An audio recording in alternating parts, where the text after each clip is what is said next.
TBM Legion, hope we're having an awesome day. Cameron here with a quick video talking today about protein allocation. Okay, how much, when and how often are all questions I get asked quite often with regards to protein, dietary protein, how much we should be consuming. So there was a recent study published in the American Journal of Clinical Nutrition that looked specifically at overweight and untrained people and the effects that were had on either consuming all your protein in one sitting or distributing it over multiple meals throughout the day. Okay, and interestingly, it found that for fat loss there was no significant difference between the two groups. Now that is looking at quite a specific part of the demographic, so I delved a bit further into a couple of other studies to recheck what I already thought I knew, see if I could come up with some conclusions on protein intake that could be summarized for the entire population. Okay, so what I've discovered, what I've certainly concluded, is that in terms of fat loss specifically, the amount of meals that your protein for the day is distributed over doesn't seem to make much difference, and that's regardless of whether you're overweight, untrained, or extremely conditioned athlete, okay, or anyone in between. All right, in terms of for muscle building or muscle preservation, the magic number for meals to distribute your protein over throughout the day seems to be at least 3, okay, potentially 4 if you're at the more well-conditioned athlete end of that scale.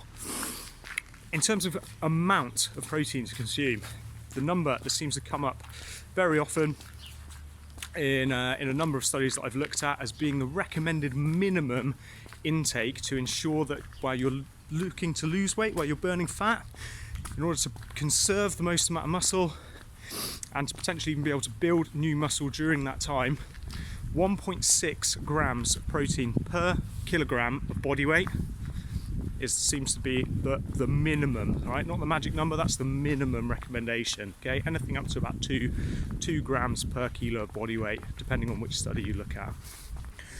In terms of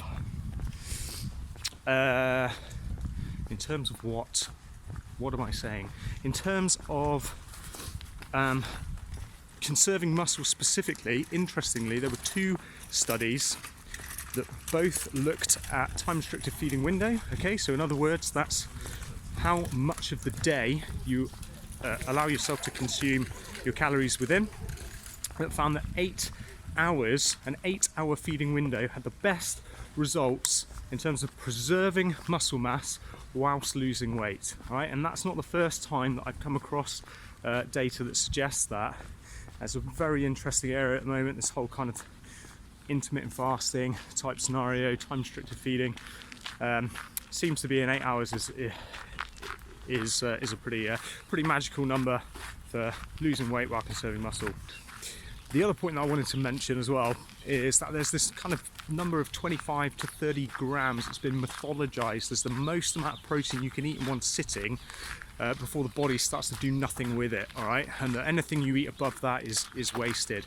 Now, that's been put to bed, from what I understand, multiple times, but I have seen a study that conclusively shows that the amino acids that are broken down from protein exceeding a 30 gram amount in one sitting do still end up playing a role in muscle tissue production, all right? So they're not just burned up and sent into the atmosphere or anything crazy, not just dissipated into your urine or anything like that, all right? We need to put this myth to bed right now, okay? It's not the case that if you eat more than 25 to 30 grams of protein in one go, that anything above that will just be wasted. So don't need to worry about that.